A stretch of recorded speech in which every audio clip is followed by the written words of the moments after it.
Everyone, and welcome back. It's Julianne here, back with another card for Honeybee Stamps this week. For my card today, I am going to be showing you how I created this super easy rainbow shaker. The supplies I used include the A2 double stitch frames, and I am going to be using the two larger frames in this die set. I also used the new Paradise Bloom stamp set as well as the coordinating dies. From this stamp set, I'm going to be using that beautiful large leaf image. I just absolutely fell in love with it as soon as I saw this stamp set. And finally, I used one of my favorite paper packs that Honeybee Stamps offers, which is the Over the Rainbow paper pad. I'm going to be using that bright and colorful rainbow pattern sheet that you see here. So let's get started. I started out by temporarily adhering the two larger frames from the A2 double stitch frames die set, and I adhered them together using some washi tape. That way I could run them through my die cutting machine in order to create the frame that is going to be surrounding my shaker.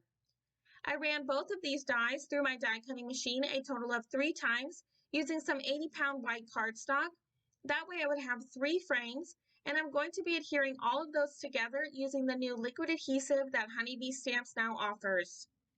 Next, I'm going to be using the Over the Rainbow paper pad, and I'm going to be trimming down that rainbow pattern sheet to create my background for my card.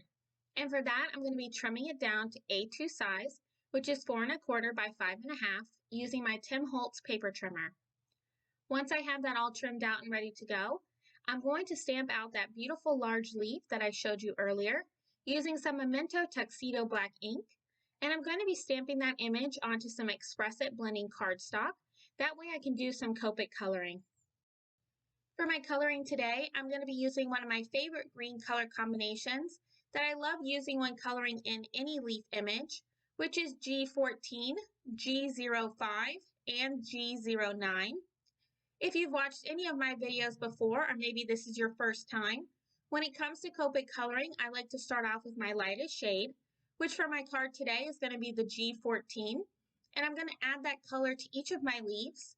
And once I have that down, I'm then going to start adding in my medium shade of G05, doing a flicking-like motion from the base of each leaf, flicking it out towards the tip of the edge. And then finally, I'm going to be coming in with my darkest shade of G09, and I'm going to be doing that same flicking motion before that I did with the G05. And then once I have my darkest shade down, I'm then going to start working my way back down to my lightest shade. My 2 darker shades are going to add in that shading and depth to my image that would naturally be there. And then my lightest shade is going to come back in and blend them all in together. Once I've colored in the rest of my leaf image, I'm then going to be using the coordinating die set to die cut it out, running it through my die cutting machine. Once that's all cut out, you can really see just how big and beautiful that leaf image is. I love the size of all of the images that are included in the Paradise Bloom stamp set. But next I'm going to start working on assembling my shaker. And for that, I'm going to be starting out by adding some liquid adhesive behind my frames that I created earlier.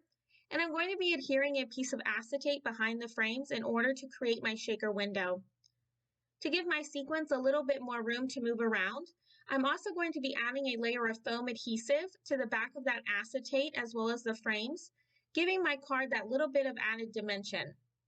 Before I adhere my shaker well to my background, I find it easiest to adhere any images that I want beforehand. So I'm going to be adhering my leaf image onto the front part of my frame, making sure it's centered and adhering it down with some more of that foam adhesive.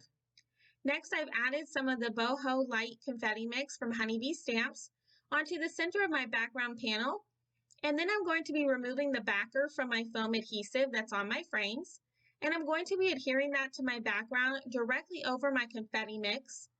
And now you can see here with that all adhered how this shaker is really starting to come together. Off camera, I stamped and white heat embossed the Hello sentiment from the Paradise Bloom stamp set onto some black cardstock. And I'm just going to be adhering that to the front of my shaker using some liquid adhesive. And that's going to complete my card for today. I just love how this card came out and how the rainbow pattern paper is seen throughout my shaker. It's just so bright and cheerful, and that's exactly what I was going for. I want to thank you all so much for stopping by and spending some time with me today. If you liked this video, make sure to give it a thumbs up, as well as subscribe for even more card making ideas. If you are interested in any of the supplies I used today, they will all be listed and linked down below in the description box. And as always, I hope you have a wonderful day and happy crafting!